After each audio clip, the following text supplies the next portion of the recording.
Hello and congratulations on getting access to this video course on how to optimize your videos before making your YouTube videos live. So this is video number 1, which is the introduction to YouTube search engine optimization. So I want to first start out by saying the goal is to focus on doing the right amount of keyword research and video file automation before actually uploading any of it to YouTube. So essentially this is all about what most people forget about doing before making their YouTube video live.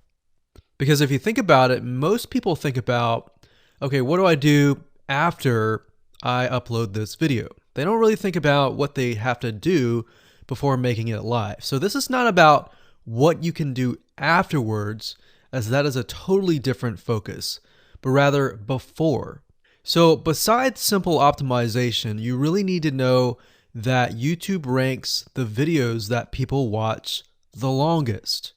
Meaning, let's say for example that we have a 10-minute video. YouTube looks at that video. They look, yes, at the likes, dislikes, and comments, but they also look at, okay, do people actually watch most of this video? And based on, let's say, 1,000 views, how many of those 1,000 views actually watched either 50% or 100%, or how many minutes total?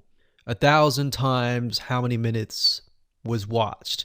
So they really look at how long people watch the videos as a whole. Meaning the more viewers and the longer that they watch, that will get you ranked up further and further up. So instead of focusing on, spammy tactics, tons of backlinks, and all of that, our goal here is to really focus on the user experience. So what I want to do now is give you a quick overview of what's inside this video course. This is, of course, video number 1. Video number 2 is going to be about competitive research, or in other words, researching your competitors to kind of get a better idea of why YouTube is ranking those videos. Video number 3, we'll talk about highly searched keyword terms and how you can find those for your product or service or whatever you're trying to promote. Video number 4, we'll talk about your title and your description. Video number 5, we'll talk about video file optimization. So we're going to optimize the actual file, because each file has essentially information in it. And of course, video number 6 will talk about why your thumbnail is important and how to make it professional and good looking. And video number 7 will talk about video length and why that matters. We talked briefly about it just now, but I'm going to dive in deeper in that video. And of course, last but not least, I'm going to give you a secret tip on how to outrank your competitors in video number 8. So before we get started, I want to talk about what you need to have in hand. You're definitely going to need your product or service and an idea of the niche that you're targeting. You also need to have a video that is ready to be uploaded. And with that said, let's move on to video number 2. Hello and welcome back. This is video number 2. So let's talk about competitive research. You see, the best way to understand how you can rank better is to know what is already ranking in your niche or your market. So what we want to do here is we want to analyze the videos that are on the top. And I want you to specifically look at what titles, what descriptions are they using, and what thumbnails are they using that are eye-catching. And what is the user experience like when you click through those videos? So let's go ahead and do some competitive research. So for the sake of making sure that we find YouTube videos that actually relate to promoting a product, what I want to do now is just to pick a product out of the blue and let's take a look at YouTube. So one product that I've been using for a while now, which has been really, really awesome, is called the Instant Pot. It's basically a pressure cooker that cooks food at a really fast rate. So what we're going to do is we're going to hop on over to youtube.com and we're going to type in Instant Pot and see what we get. So I'm not going to click enter just yet because I'm interested in getting an idea of what kind of potential keywords that we could rank on, or what potential videos that we can create. And we'll talk more about this in the next video. But for now, let's just do some basic keyword brainstorming and then, of course, do some competitive research. So Instant Pot, we got Instant Pot recipes, we got Instant Pot ribs, Instant Pot roast. So let's just click here and see what we get. Now we can see how to use Instant Pot has 316,000 views right here. Instant Pot chicken, top 6 easiest things to cook in your Instant Pot. Perfect for beginners. All right. So let's just take a look at the top 3. So let's go ahead and open those up. And let's analyze them. So the first one is this one here. And let's pause the video. We'll skip the ad. All right.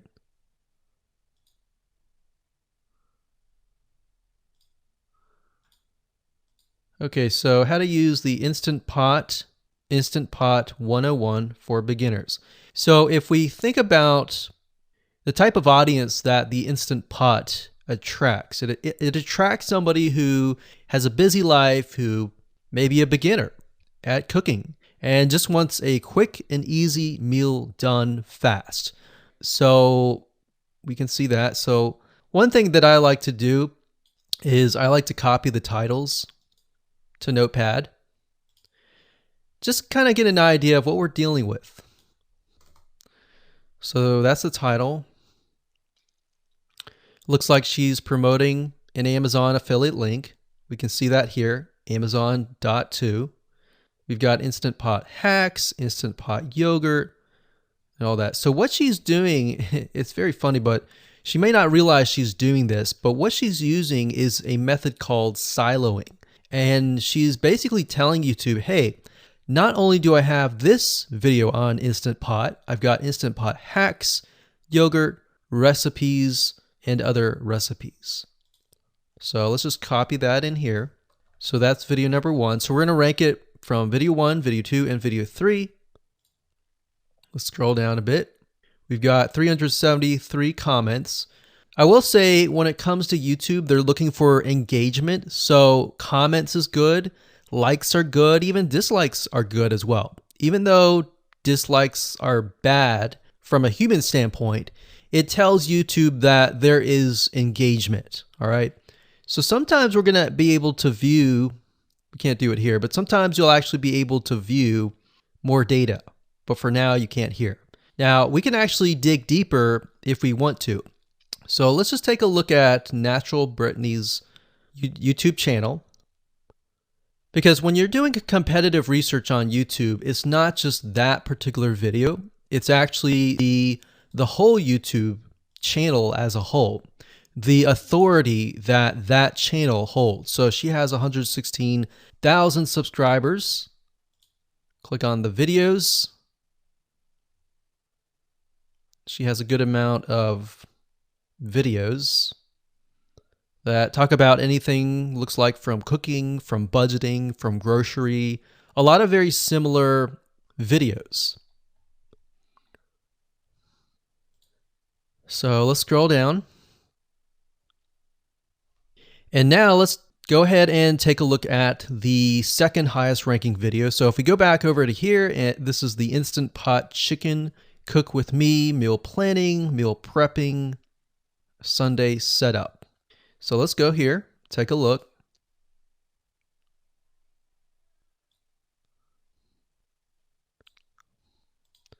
Okay, let's see here. So it's a 20-minute video, all right? And it has 658 likes, 5,000 views. If we take a look at this video here, this has 320,000 views and 7,000 likes. Now, notice how it says 13 minutes here, and notice how it says 20 minutes here. We'll go back to this later on. All right, so we'll talk more about why a certain amount of time of your video is important, why the timing is important. And why is it that this lady has only 5,000 views, whereas the other lady has 300,000, and this lady is ranked right below that lady? All right. So why is that important? And why does that correlate to the time? So we'll talk more about that later on. But for now, let's just do competitive research. We're not trying to figure things out right now, and go from there. So if we take a look at the description, it says cook with me as I try a new recipe with Instant Pot. So the description contains the keyword. Sunday setup. Looks like she's got some Amazon links. And if we think about Instant Pot, who could it be targeting? All right, so this lady calls out people who are trying to prep on Sunday. So if we can get an idea of who it's targeting mothers, it's targeting people who are busy, who maybe only have time on Sundays to set things up. And chicken is a common thing, so maybe she's getting a lot of clicks. We don't know exactly, but we know that the headline and the description work together and getting clicks. All right, back over here, this is the third one. So let's take a look at this one. So this one is 8 minutes, but it has a lot more views than those other two videos, but it's shorter. It's shorter, but it has longer amount of views, and it's third. It's got 11,000 likes and 633 dislikes. If we scroll down, we can see that it has more comments than the first one. So why is it that the first one is number one and this one is the third one and it has more views and more comments?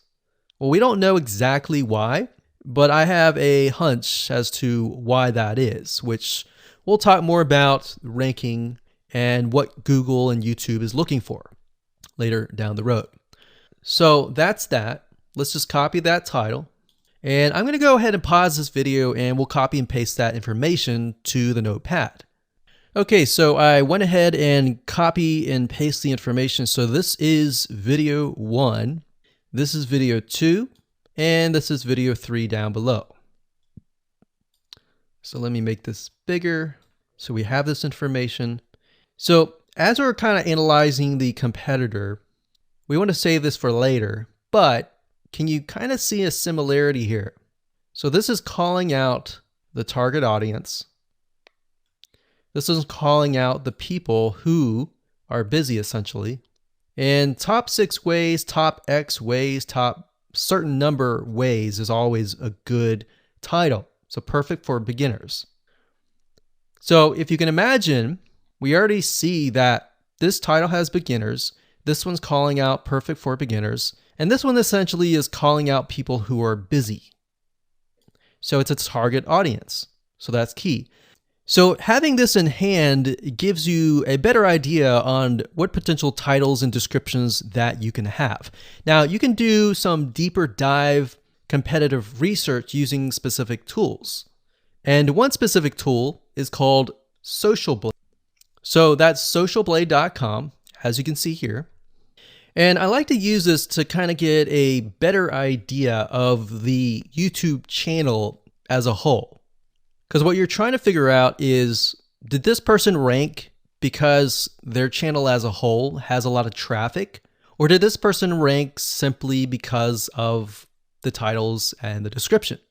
So there's many factors that come involved, but let's take a look at Naturally Brittany. So let's go ahead and copy this. And you basically want to come here and type in the username of the YouTube channel. So we'll go ahead and click this here. Okay, so we can see here that this is Naturally Brittany, 116,000 subscribers. She's got 19 million video views. So that kind of gives us an idea of how easy it is to break through. Is it easy? Is it going to take a little bit work or what? So let's just go ahead and open her up, and let's do the same thing with the other videos. So this one is marriage and motherhood. We got that here. So she has 7 million video views. So it's about half of what we saw earlier. And this one is called Six Sisters Stuff. And this one has about 9 million video views.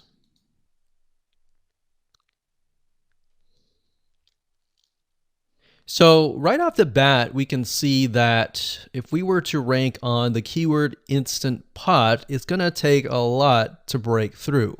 But the way we can break through is by using essentially subcategories of that keyword. So Instant Pot recipes or Instant Pot chicken recipe, stuff like that. So we can see that each one of these has about 100 to 200,000 subscribers.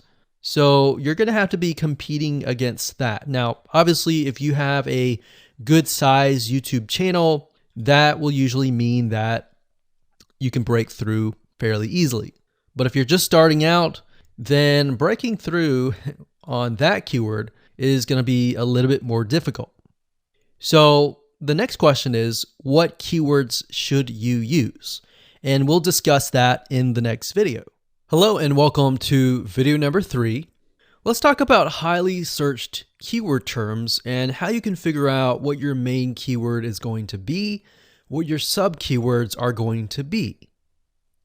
So one mistake that we see that many YouTubers make is simply making their own title and description. I mean, it's natural, right? But instead of deciding what you think will work, why not use what is already working and do some simple keyword research that's not going to take a lot of time, and this way you'll be able to have the right information that will help you rank on the right keywords. Now the big question is, well, how do I find these keywords? So the best way to find highly searched keyword terms is to look at the Google suggested keywords. And they are suggested for one reason, because they are used a lot. So let me show you how to find them and what they look like. Okay, so from analyzing the previous videos with the top 3 videos to kind of get an idea of what the titles were, what the descriptions were, if we look at the 3 and we refer back to this, the question is, what are the commonalities between the titles? Obviously the keyword Instant Pot, but we also notice that the top one and the third one, they all have the keyword beginners. So beginners in Instant Pot. Instant Pot for beginners, all right? So if we go back up here and we go to youtube.com and we type in Instant Pot, what do we get? So when you have a drop down like this is what we call the suggested keywords. And you'll see this in Amazon.com, you'll see this in Google.com and other major search engines. And what this is high demand and highly searched keyword terms. So in other words, if a lot of people are searching for these keywords, then they'll show up in the drop down menu. Right? So Instant Pot chicken happens to be a very highly searched term. And take a look at this. This one is related to Instant Pot chicken. So that means there's a lot of people searching for Instant Pot chicken. And that might be why this second video is ranked so high. Let's scroll down and take a look. So as we're scrolling down, I also want you to kind of keep an eye on the thumbnails because the thumbnails are key. So we got top 6 easiest things to cook in your Instant Pot. And I'll say, as an Instant Pot user, I really didn't know what recipes were out there that would fit the Instant Pot. Because the Instant Pot, the way it cooks is it pressurizes the food, and you need a little bit of liquid inside it to pressurize. So what I was doing is I was looking for recipes that were specifically made for the Instant Pot. So a lot of these people that are coming here, they don't know. They're just looking for recipes. So the 30 Instant Pot recipes gives people an idea. Oh, okay, I've got 30 recipes that I can pick and choose from. So if you scroll down, it says Instant Pot Ultra. All right. So if we go back here, so Instant Pot Chicken is definitely a top one. Instant Pot Spaghetti, how to use an Instant Pot. Instant Pot Cheesecake, Yogurt, Pho, Beef Stew, Whole Chicken, Rice, and Instant Pot Roast. So these are highly searched keywords. Now let's hop over to Google and see what we get. Do we get the same thing? Do we get something different? So if you go to Google and you type in the same thing, Instant Pot, we can see that we've got Instant Pot recipes, Instant Pot chicken. So notice that the chicken and the roast beef or the pot roast seem to appear both in Google and in YouTube. So whenever you see that, that's a good sign, because you got to understand people searching in YouTube are very different than people searching in Google. They don't show the exact same thing. But if they do, that gives you an idea that if you rank on that term, that you will be able to get traffic from Google and YouTube. Okay, so let's go back here. So Instant Pot Chicken. So let's just do a search and see what we get. So another place to find the Google suggested keyword terms is to scroll all the way down to the bottom. So there we go. So Instant Pot recipe. Now these are specifics, all right? These are searches related to Instant Pot. So people are looking to buy Instant Pot Amazon.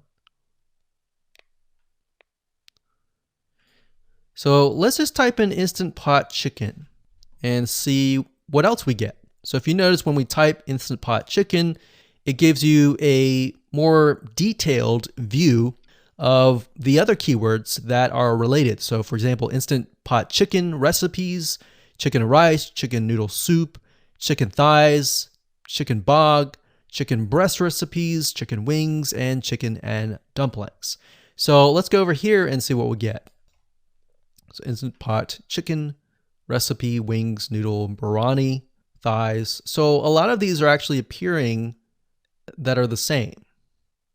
Okay, so moving on here, we've got Instant Pot Chicken. Now let's take a look at what we have here. So what I would do is I would do the same thing, the competitive research. Now, if you notice here, the Six Sisters stuff, it's a different video, but it's a similar video. Now this video is different. This lady is the same.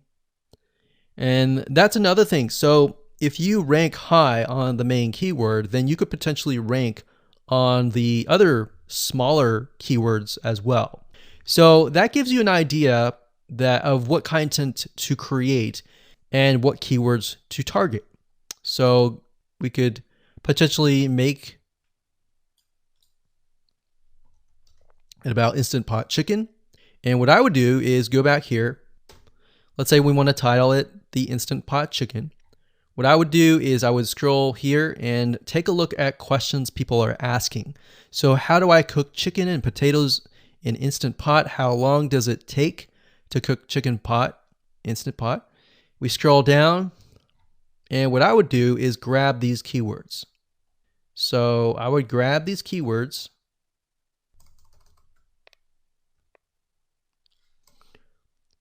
So what we want to do is we want to have a main keyword, and then we want to have sub keywords.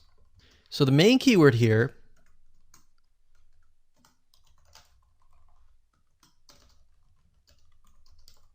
would be Instant Pot Chicken.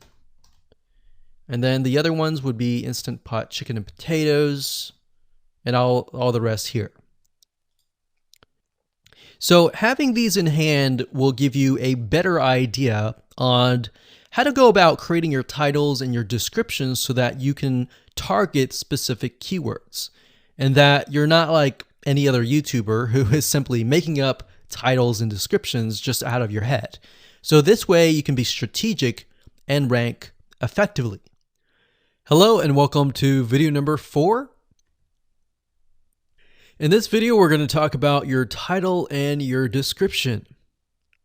So let's take what you have gathered in the previous video and let me show you how to properly create your titles and descriptions. So when it comes to creating titles and descriptions, we simply need to do what we did in the previous videos, which was the competitive research. And as you can see here, we have the videos 1, 2, and 3, the top number 1, number 2, and number 3. And of course, we have the main keywords. So we have this main keyword here.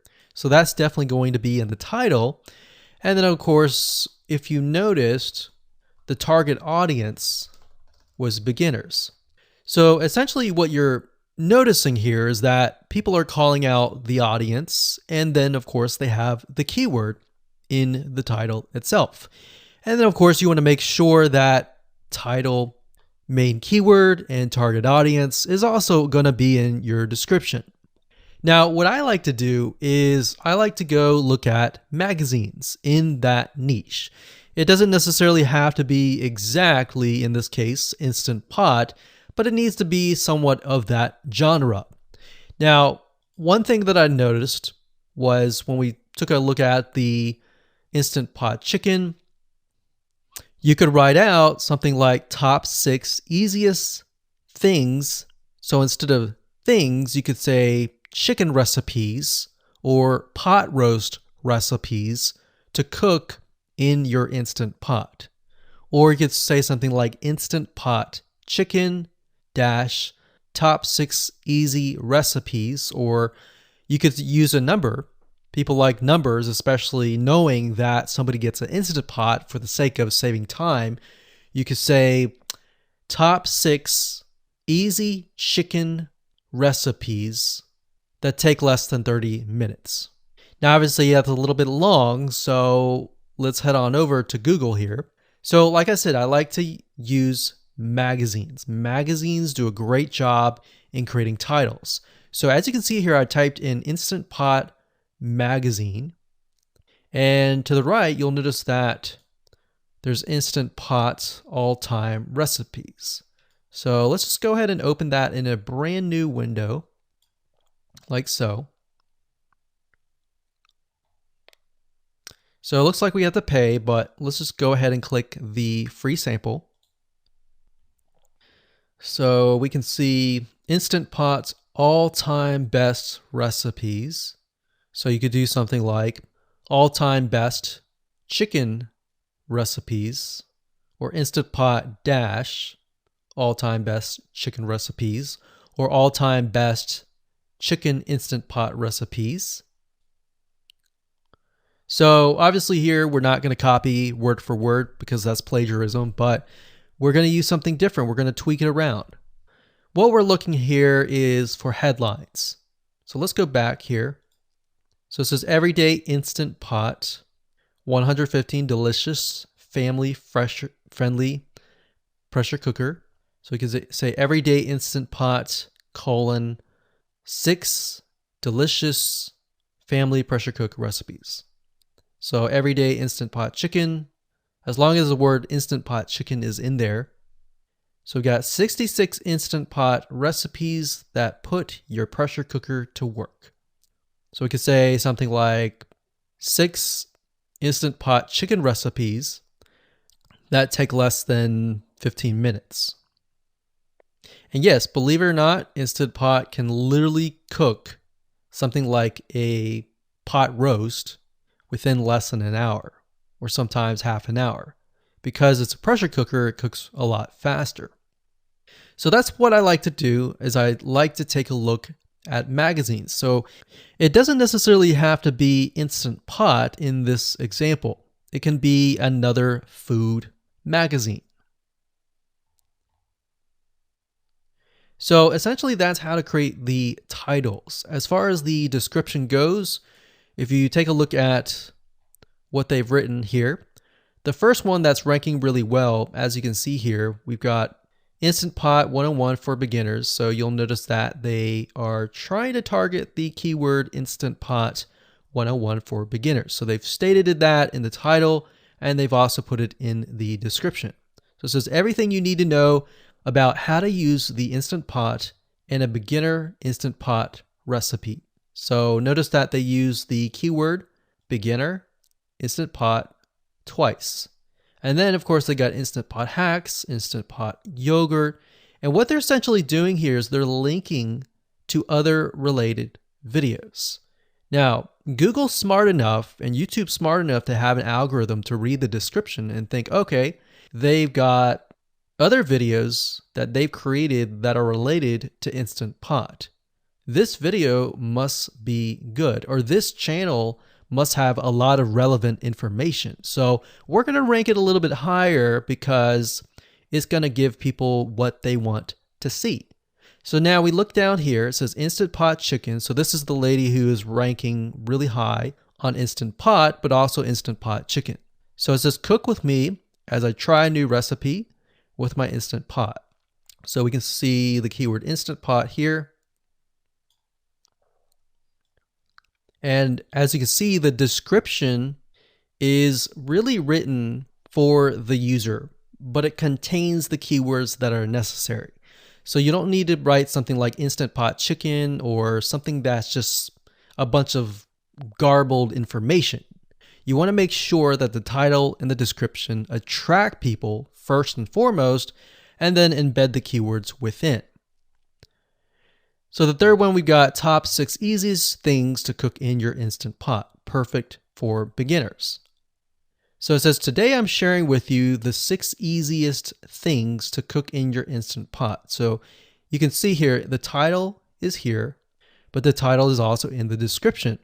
It says, now these are perfect if you are just starting out or even had the Instant Pot for a while. So you can see the keywords that are embedded, but it's really written for the user.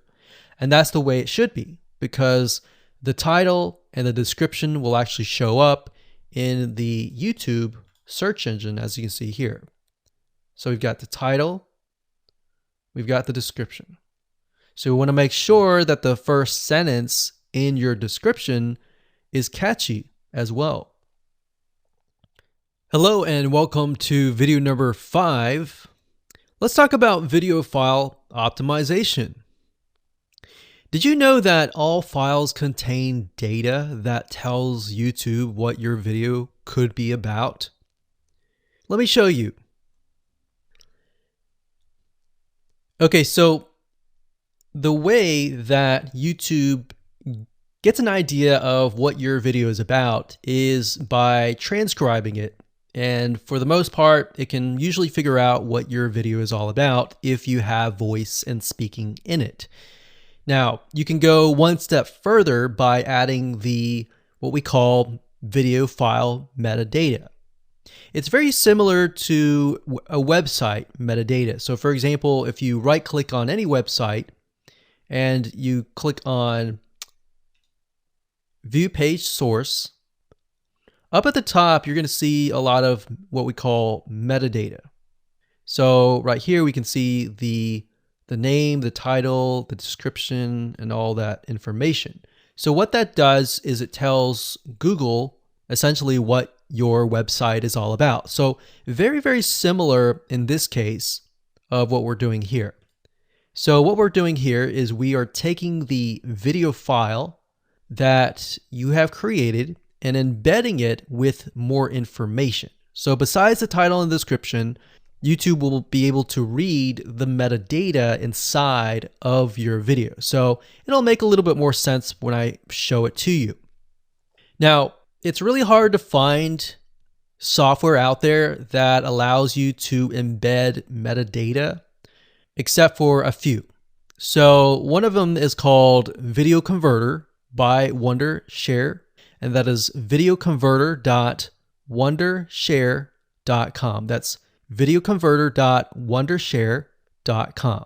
So if you go here and you go ahead and download up at the top, you will be able to embed metadata. In fact, we're going to be using that for this particular video.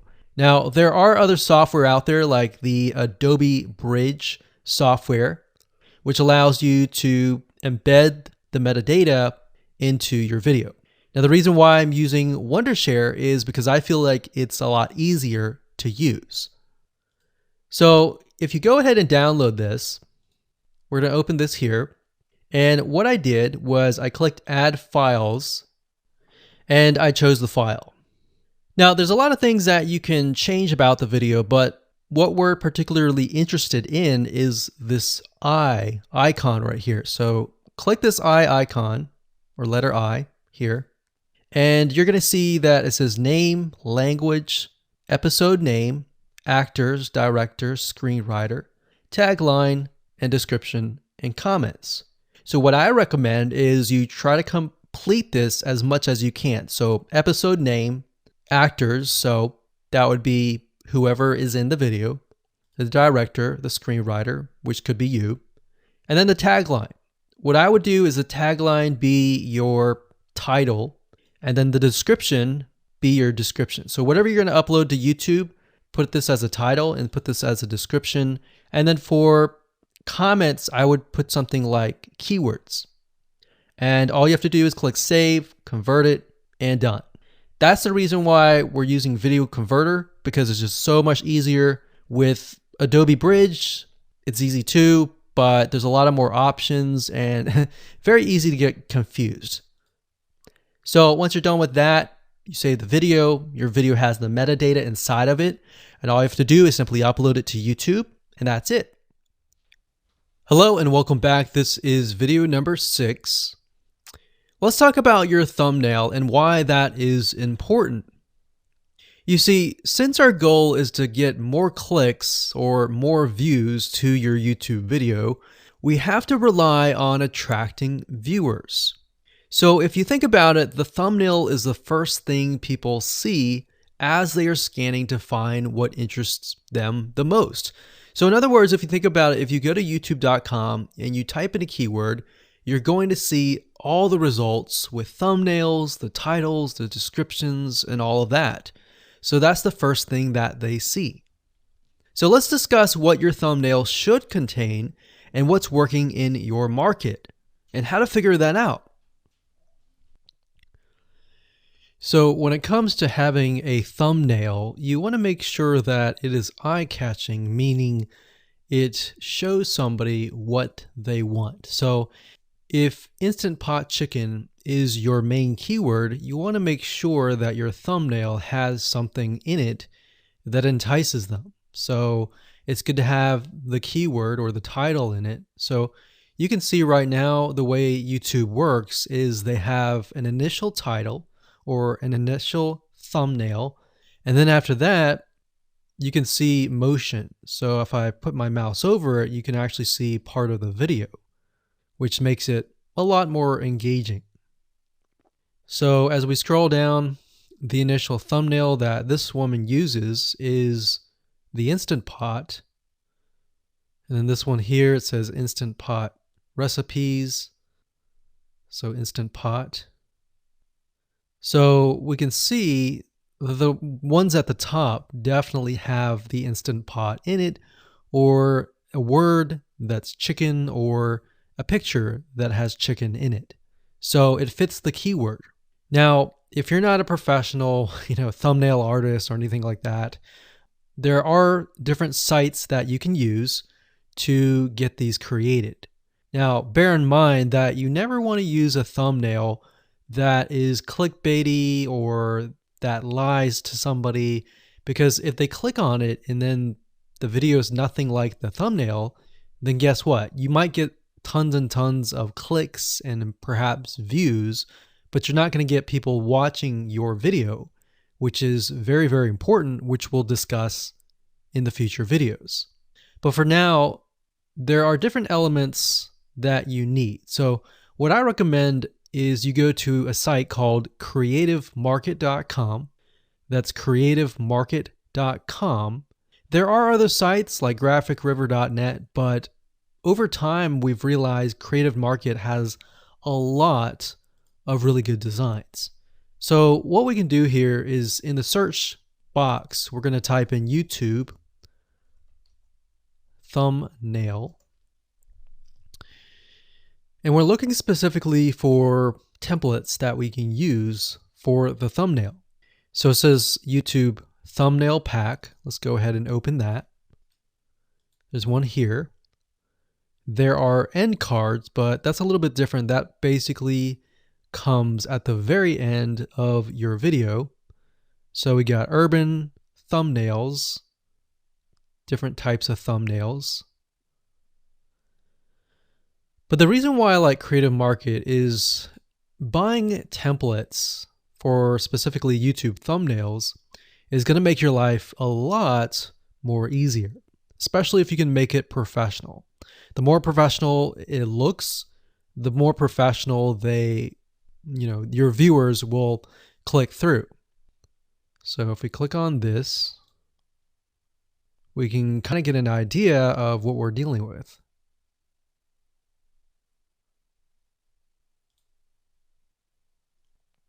And here's more thumbnails here as well.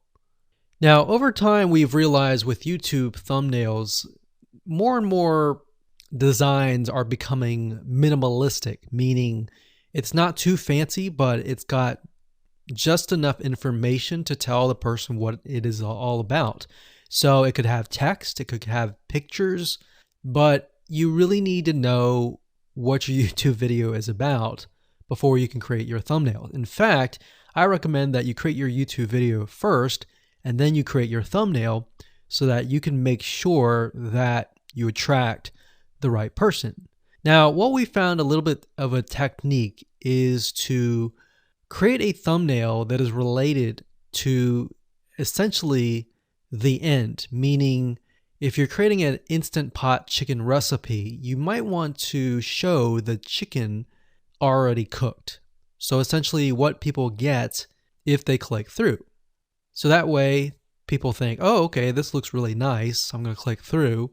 And they're more likely to actually watch all the way through to the end. And that's what we want. We want people not to just click through, but to watch all the way till the end. And that's actually going to help us with the ranking. Hello and welcome to video number 7.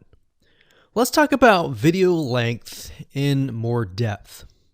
So the big question is, how long should your video be? While yes, most folks have said that your video should be short due to attention span, and that's something that we've talked about in the past, and that definitely worked in the past, and that still is true that people's attention span are short.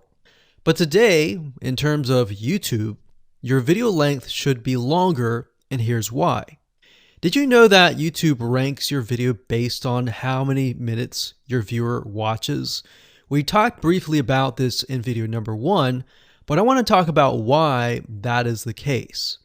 Statistically speaking, most people that we have found, based on statistics that we have seen in YouTube, most people watch about 50% of a video. Even the people that are interested in a video, they watch 50% of a video. So if that, in this case, is a 5-minute video, an average viewer is only going to watch about 2.5 minutes. Now, here's why that is important. If you're competing against someone who has a 30-minute video and their viewers watch 15 minutes, which is about 50%, well, guess what? Even if they can have less viewers than you, they're going to beat you because they have a longer video. So if you got the 2.5, they've got the 15 minutes, they can send less people and still beat you. And YouTube will favor them in the end. Now that, of course, is assuming that the views are legitimate and people are actually watching. And that's why user experience is so important. So to give you some real life practical application, Let's hop on over to YouTube and I'm going to show you proof that this works. Okay, so let's take what we learned and what we just discussed and apply it to some real life practical application. So if we head on back over to youtube.com, we type in the keyword Instant Pot recipes, we can see this one, and this one. So let's go ahead and open these up. So we got this one, and this one. So that's 1, 2, and 3. The first one has about roughly 8 minutes or 9 minutes. We'll say 9 minutes. The second one has about 27 minutes. And the third one has about 20 minutes. Okay. So essentially the second and third have about double the amount of time. So like we talked about, most people watch about 50% or less, and then they quit. That's the average, right? So if that's the case, this person here, even though they have more views, see that?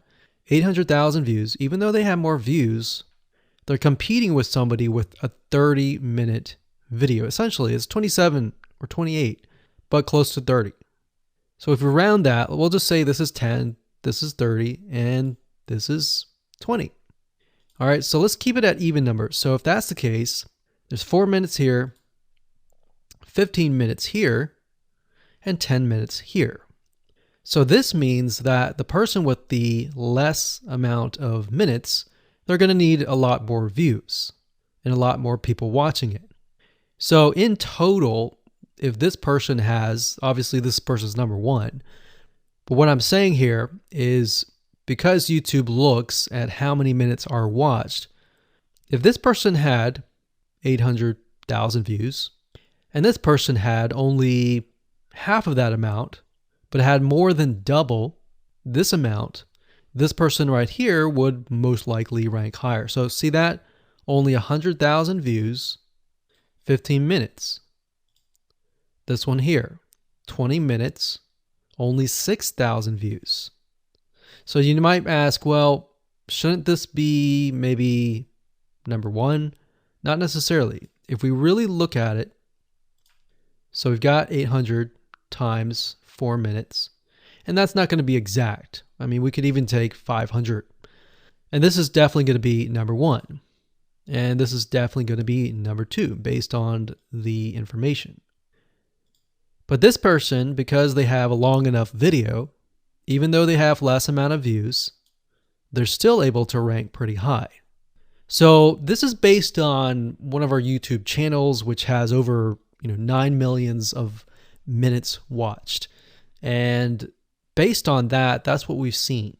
Now, there's other factors like likes, dislikes, comments, and other things like that, titles and descriptions, but that's a big, huge ranking factor because it legitimately tells Google and YouTube, hey, this YouTube video is legit. Not only people are clicking on it, they're actually viewing it, and they're viewing at least about 50% on average. So that's why the video length is important. Now, you don't want to make a long video just to make a long video. You want to make a video that has really good content. And that's the goal. It's not based on spammy backlinks or anything like that. It's based on providing real value. Hello and welcome to video number 8. So just want to say congratulations on reaching the end of this video course. We're going to talk about a secret tip that you can use to outrank your competitors. So we briefly talked about why having a longer video was important, right? So one secret tip that we can give you is that what we have found that works is the following. Longer videos in the sense of live streams, which means you get on YouTube and you talk to people live. You have webinar replays and videos where people expect them to be longer. So in other words, people are expecting these to be longer. If you make a normal video that people expect to be 5 minutes and you make it an hour, then you're not really going to hit that 50%. But when you have a live stream or a webinar replay, Usually people typically expect it to be at least 1 hour. So because people expect it to be 1 hour or longer, they expect to take time out of their busy schedule to actually watch your longer video. And what we found is these work really well compared to the average video. So let's discuss what you need to do in terms of software or even web applications that you need to create live streams and webinar replays. So in order to create a YouTube live stream, you're going to need to have a broadcasting software. There are many. You can go to YouTube and type in live stream, how to set it up, and there's a lot of videos on that. But this is one particular one that we have used and that has worked really, really well for us. It's called Open Broadcaster Software, and it's free, best of all. And that is located at obsproject.com. So as you can see here, there is versions for Windows, Mac, and Linux. So it's simply as easy as downloading and you can start streaming.